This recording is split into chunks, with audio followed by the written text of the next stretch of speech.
Saglit tayong manalangin at ramdamin ang presensya ng ating Panginoon.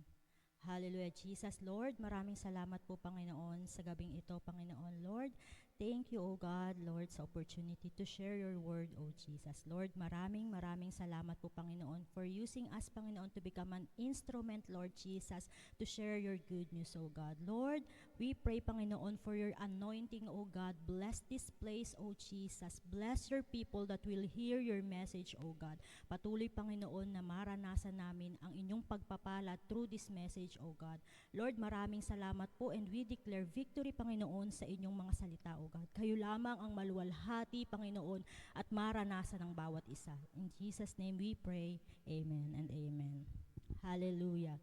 Thank God. Maraming salamat po sa Panginoon for this another opportunity po na makapag-share po ng gospel. Ayun, naka-view na yung ating title. Iaano ko pa naman sana, ipapahula ko pa naman sana. Pero anyways, dahil naka-view na siya, I would like to ask, sino dito yung mahilig sa gulay? Ay, nako.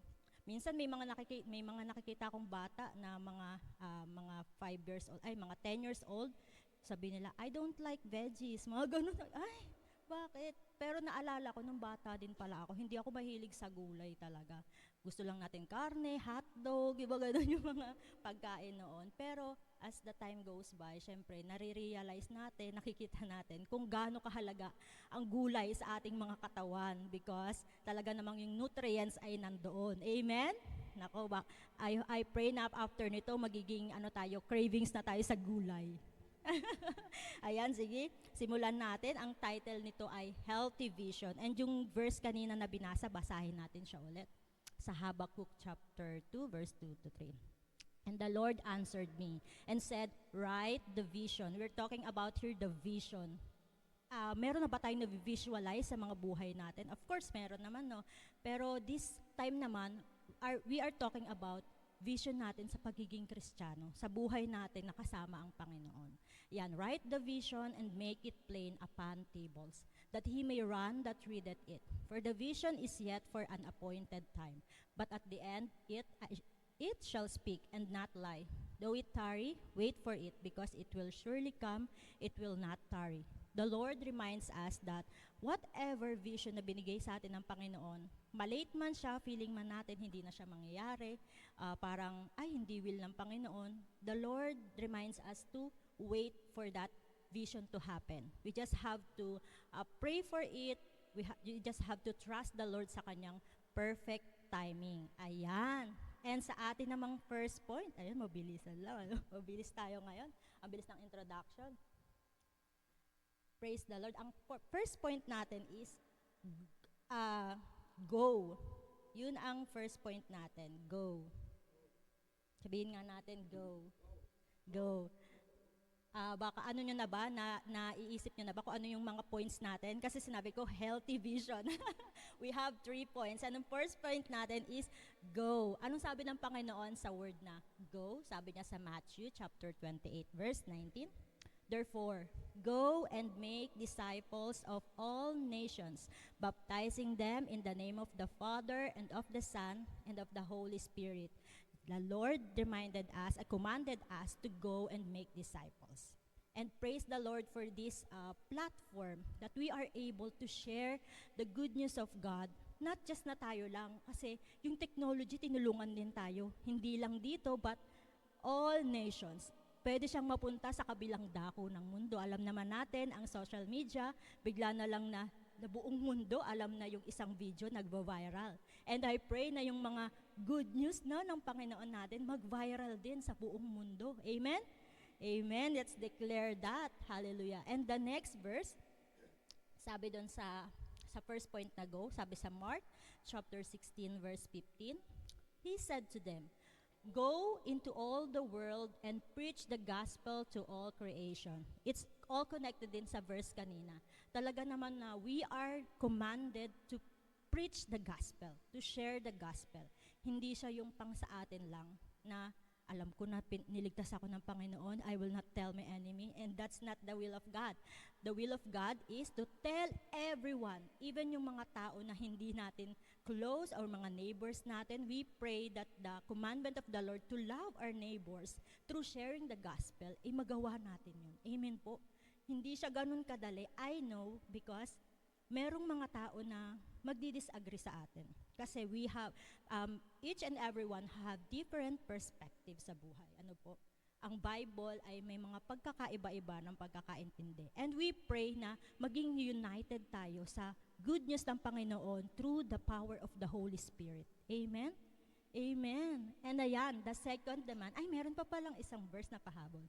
Sabi dun sa Acts 5:20, "Go, stand in the temple courts," he said, "and tell the people all about this new life." What is this new life about? It's about the eternal life that God has given us. Amen?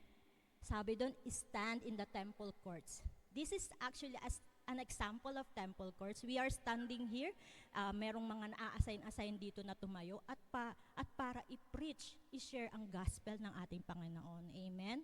Now we are doing the will of God by standing here and sharing the word and the goodness of God, which is the new life. And that life is eternal life in Jesus Christ. Amen? Amen. Purihin ang ating Panginoon. And pag tayo naman ay nagme-make ng disciples, we go to the nations, what's the next? We glow. We glow. May kilala ba kayo na pag nakita nyo pa lang, parang nagniningning na siya.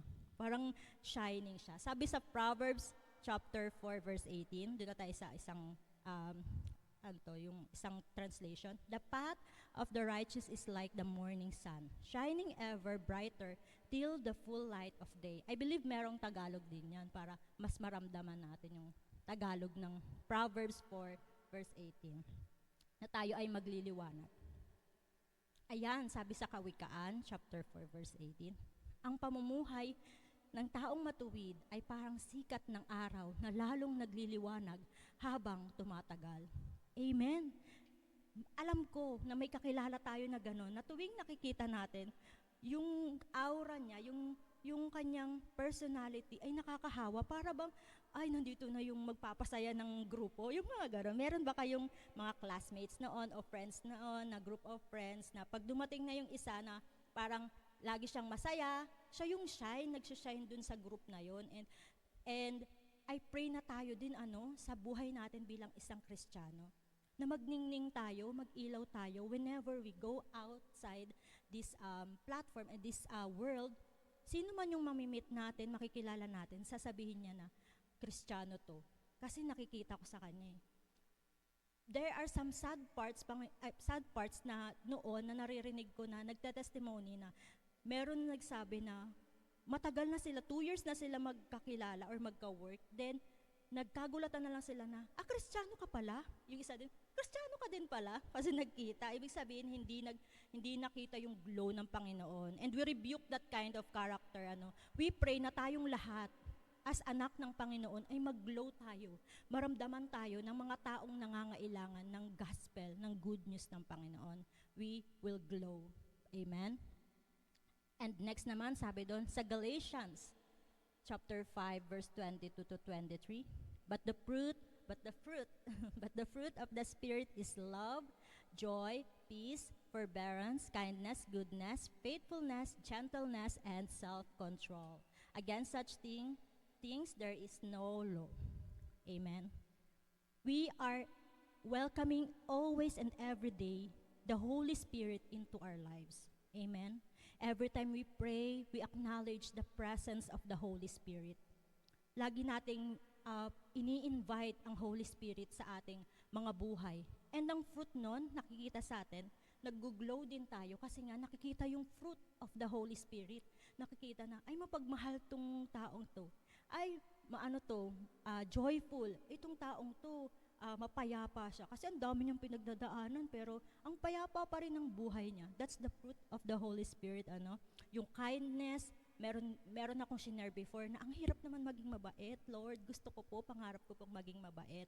And praise the Lord, no? Kahit hindi siya ganun kadali, the Lord is helping us to grow in our Christian life, na gawin natin at isabuhay natin yung fruit of the Holy Spirit. And I pray that we will glow always sa sight ng mundong ito, kasi tayo yung pinili ng Panginoon para mag-share ng kanyang gospel through us glowing kahit wala tayong sinasabi. Uy, bakit ang saya mo? Bakit kaya laging parang kahit may problema ka, parang okay na okay ka pa din? That's because of Jesus Christ. And then we can share, it's all because of Jesus Christ. Amen? And the last point is grow. Oh, grow, sabi ni Sela.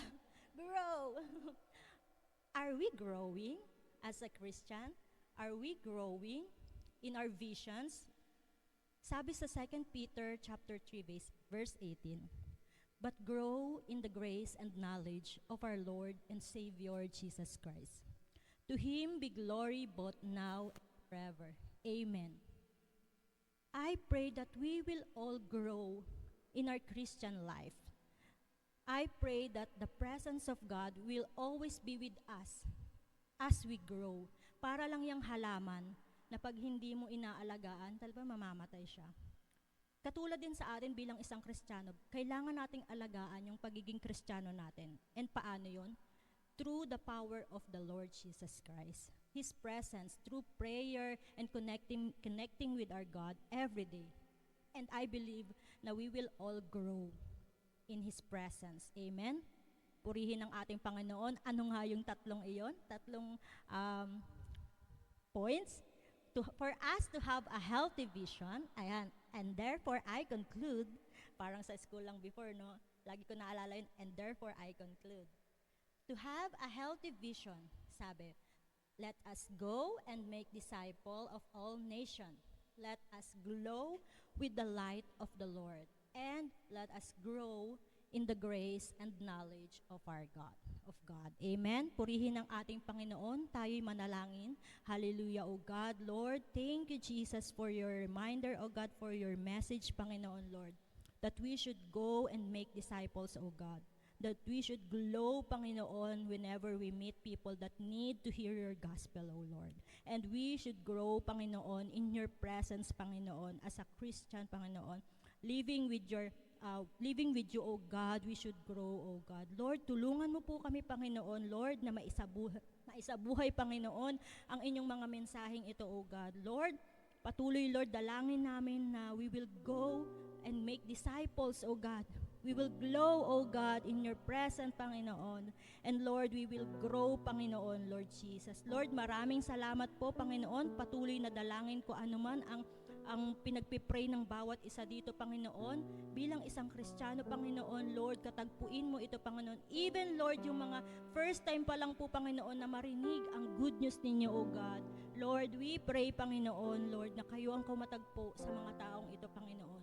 Continually use us, O Jesus, to become an instrument in sharing your gospel, O God. Lord, maraming salamat po, Panginoon, sa iyo lamang po ang kapurihan, kaluwalhatian, sa iyo lamang aming dakilang Jesus. Amen and amen.